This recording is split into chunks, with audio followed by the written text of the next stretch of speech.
আছেন আপনাদের প্রতি কৃতজ্ঞতা জ্ঞাপন করছি।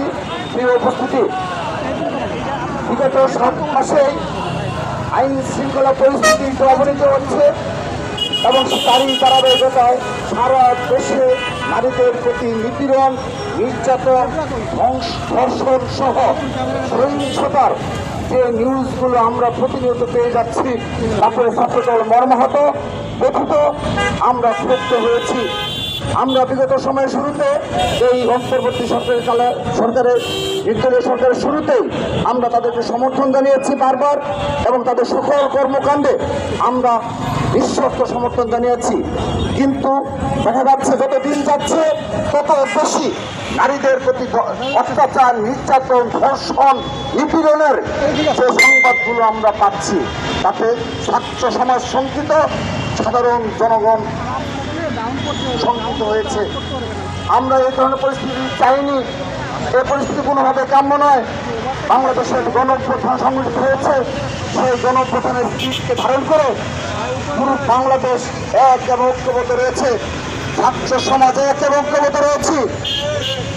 কিন্তু আমরা লক্ষ্য করছি দিনের পর দিন এই নারীদের প্রতি সহিংসতা বৃদ্ধি পাচ্ছে, নারী নিপীড়ন বৃদ্ধি পাচ্ছে, ধর্ষণের ঘটনা বেড়েই চলছে।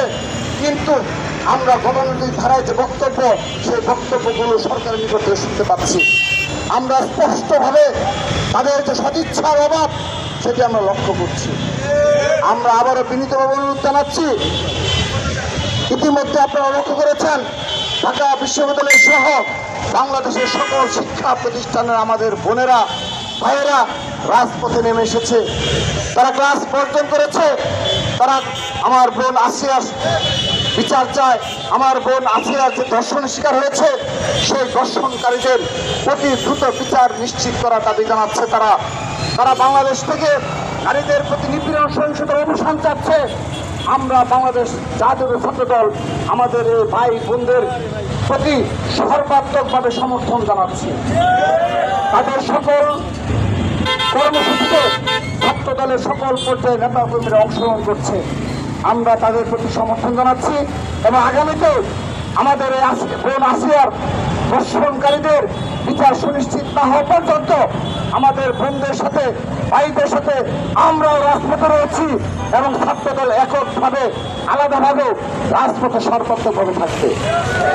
সংগ্রামী উপস্থিতি, জুলাই আগস্টের পর ছাত্রদল প্রতিটি ক্যাম্পাসে শিক্ষার্থীদের অধিকার বাস্তবায়নে এবং শিক্ষার সুষ্ঠু পরিবেশ সুনিশ্চিতকরণে আমরা